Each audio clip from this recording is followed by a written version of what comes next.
Hello, and thank you for attending SAGE Alerts and Workflow video-based training. Please note that this is video-based training, and content is for training purposes only and intended for new and existing SAGE Alerts and Workflow customers. Hello, this is Russ Lesko, and welcome to another training video about various things that you can do with the alert and automation tool. Today we're going to be talking about the third method of actually producing and publishing a report out of the alert and automation tool. You may recall some previous videos that we have done, training videos that we have done up to this point. Just to recap, we talked about the type of reports that you can, in fact, create and publish in the alert and automation tool. Those are the Crystal report and reports emanating from the Microsoft SQL Server itself through Microsoft SQL Reporting Services, and short name is SSRS. We also cover the type of reports events. One would be a scheduled event, which is simply connecting a report to an event and scheduling that event, and it wouldn't be triggered by any activity happening elsewhere in the system. It's really just a means to automatically create and publish reports on a prescribed schedule, recurring schedule. The other would be triggered reports, and this is where you would have a query running, interrogating a database, and based on some condition that you set for a trigger, and based on that trigger, a report would be run at that point. So examples we've shown are creating an acknowledgement, for example, where we would enter a sales order. That sales order would be a triggered event that the alert and automation tool will track and capture. And based on that, the alert and automation tool would create an event, and part of that event would be the creation of a report that would be acknowledgement or confirmation, and that report would be then attached to an email going out to a customer. The third method of delivering and creating a report is one that utilizes the email response system, or ERS, in the alert and automation tool. This is where we have arranged for customers to send in an email, and that email may have a standard format to it, but it might be something that is their request for some information. It could be a report. It could be perhaps a customer report card or something of that nature that they would request, and then that email would actually go into the alert and automation tool through the email response application event, and it will determine that okay, we need to gather information from that request email and put it through an event, and then automatically create and email back the report that they requested. We're going to actually run through an example similar to that. We have an event called customer assessment.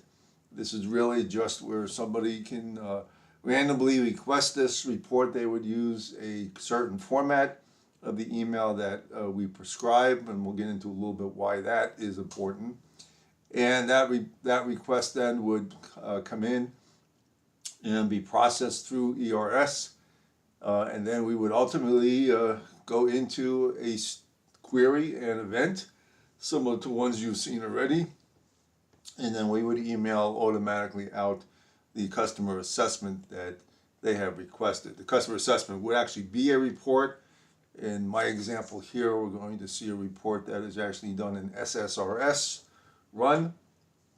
And so we'll go through some of the key points and important points, as far as setting up an email response type of an event that, in this case here, will actually run and deliver a report. So let's go right over there and look at our system.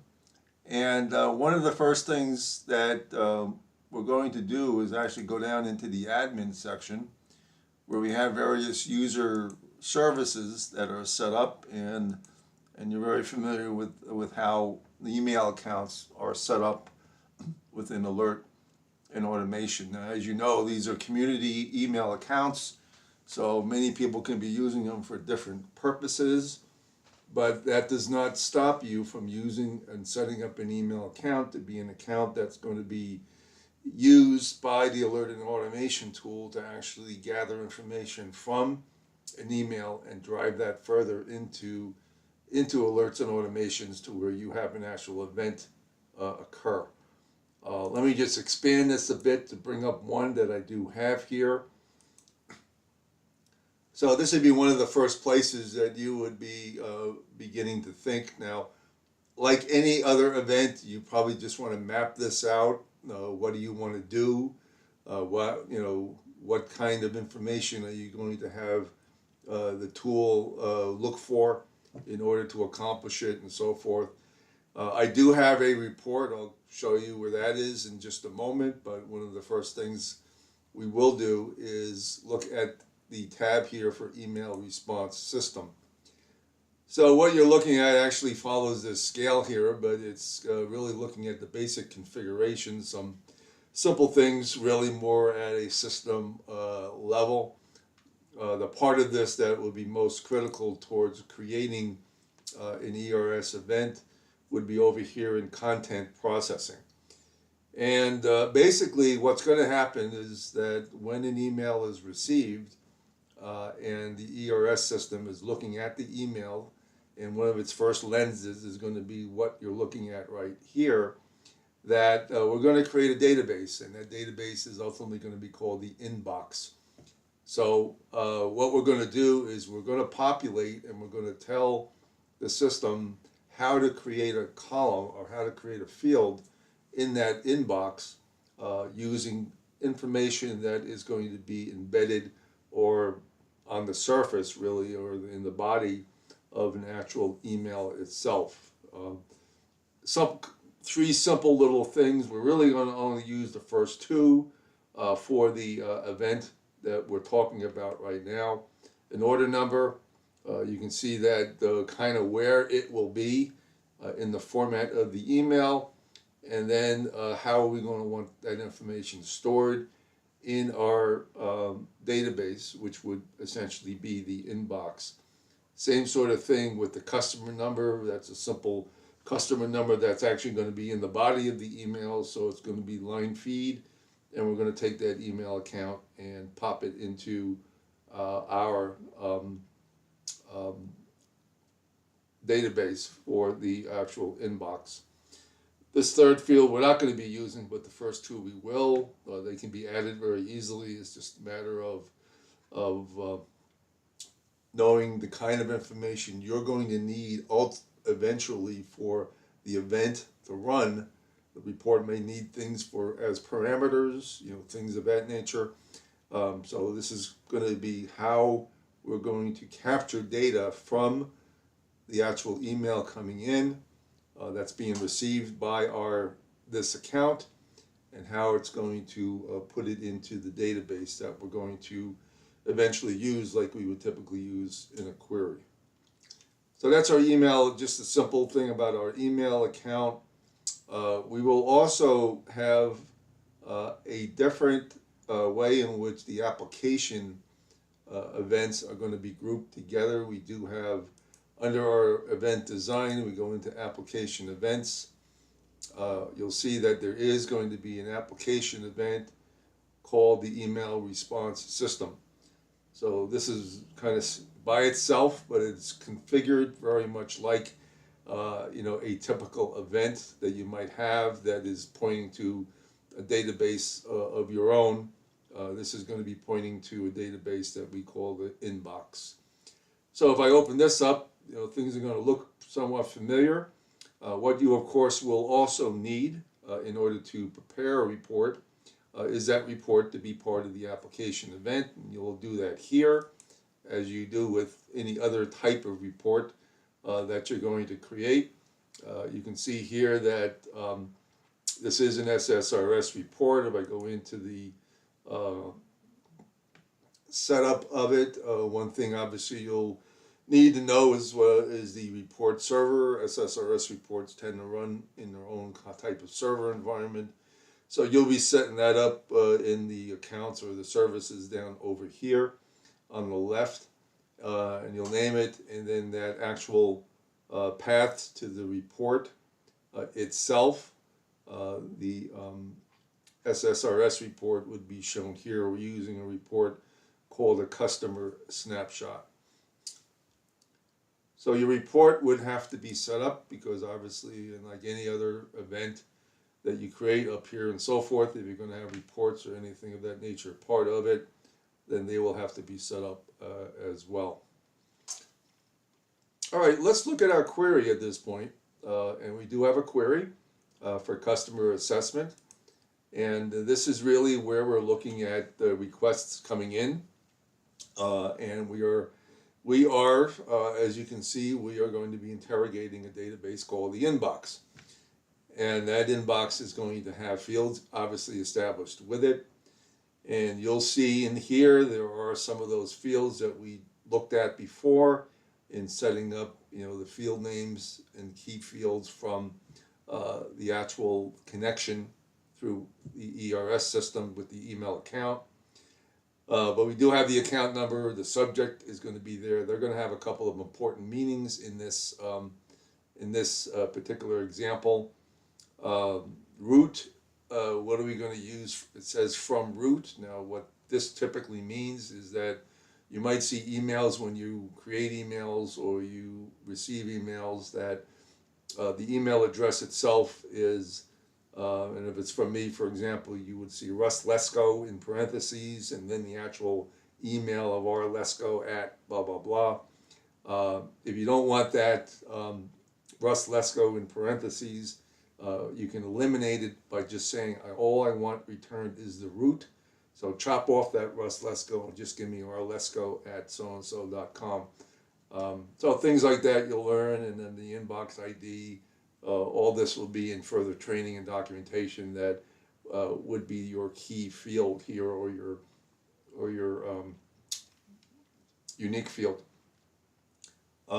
Just like in anything else, you can preview it. I did have an email that I did send in from my own personal email or my company account, went into EEM. You can see this is from root, so you don't see the Russ Lesko here, as I said before. Very simple information because I'm really not going to do a lot with this in the email itself, but simple information of where it came into and where the response is going to go to as far as this customer's report. But if I continue on, I have my links. There's really no link here. It's just the inbox that we're using for data. Here are some filters, and here are a couple of key things we do with the filters because remember, we have given customers a certain format email to use in order to make this request for a customer assessment. So we want to be sure, one is that the email is going to be the, in this case, the EEM account, and it's a wildcard. This is just for test purposes, so we make it into a wildcard with the different, with the parentheses at the front and the back of it. The email that asks for the assessment, we want to be sure that the subject of the email is going to include the word assessment. So you can say, request assessment, please send me an assessment, whatever you want to use in terms of terminology and sentencing and so forth. But the key here is that from a filtering standpoint, the subject of the email, again, this is coming from the inbox, the subject is going to be looking for the word assessment. And as you saw, we're looking at today's emails that come in. And then we have an account number field in here. And all we're really worried about here is to make sure that we are not going to we're not going to take in any filtering, or we're going to filter out anything where the account number is blank. So that's just a simple thing to add in here, is that the account number is not equal to blank, because in some cases they might be. So we clear that out so we don't have any issues or questions or problems. And like any kind of preview, you can always test it, as I just did here. So I have a a working email. I do have like the front end of this process covered, where we're going to be receiving in. We're utilizing the mapping we did in the email account. We're utilizing the information we're looking for in these columns, because we are interrogating where that email went, and that is into the inbox, and that is the column that or the table that we're using here on the front end. So the front end of the process we got covered now. Now let's look at the actual event itself. And this is one up here, customer assessment. As you can see, we have a different schedule available when we're using ERS, and that's obviously we're going to want things to happen when you receive the email. There'll be a little delay of 5 or 10 minutes or so, when it gets received in officially into ERS and updates and populates the inbox database table. So there might be a little bit of a delay if you're trying to track it through the monitor capabilities up top here. However, we have our trigger, as you can see, which was the query against the inbox that we had before. And we have deliverables, and we have 2 deliverables, one of which is going to be the actual creation of that SSRS report, which is what we call the customer snapshot. It will be delivered in a PDF fashion, and you notice this SSRS report does have a couple of parameters that we're going to throw in here, which in this case here involves the account number. The email, you've seen other emails in other training videos, so I won't really explain that there's a lot going on with this email, other than it's really just a cover email. The important thing is going to be the attachment, which is going to be the SSRS report. So just a couple of words here and there, and I do have the account number coming over in the subject, and then I do have the report set up to run, and to run first before the rest of the email notification completes itself. In my case here, under subscribers, I'm not using any standard subscriber. I am using, though, the email address that, if you remember the query, the email address is the person making the request without the Russ Lesko, just the email address. So you notice that from root is going to be my point from where I am going to get the email to actually send out this. So that's basically the event. There isn't really, once you get past the email and the mapping and creating the query from the inbox and so on and so forth, you're really at a point like you would be for any other type of event, particularly ones that do create reports. You'll just, instead of using a query against a database or operational company or so forth, you're just using a query that is interrogating this inbox that stores email data and puts it in the proper field format that you're going to need to be able to direct it where it needs to go. At the end of the day, and what I'll do is I'll just open up my Outlook real quick.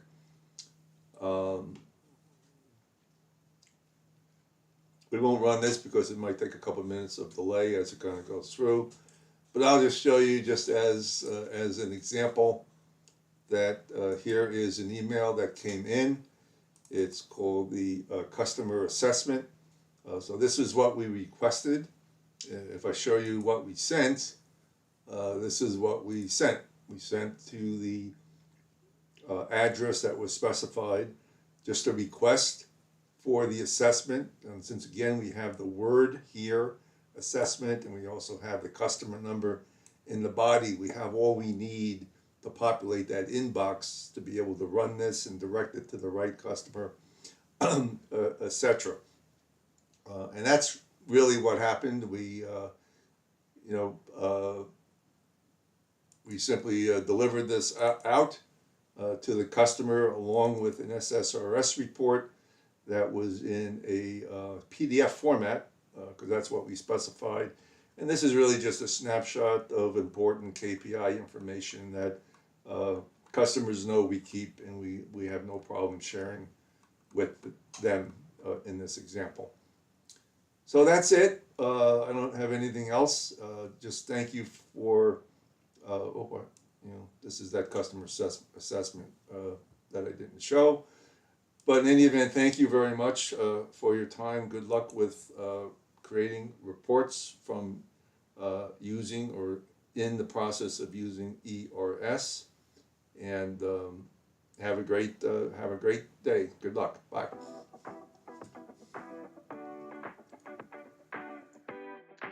Thank you for attending SAGE Alerts and Workflow video-based training.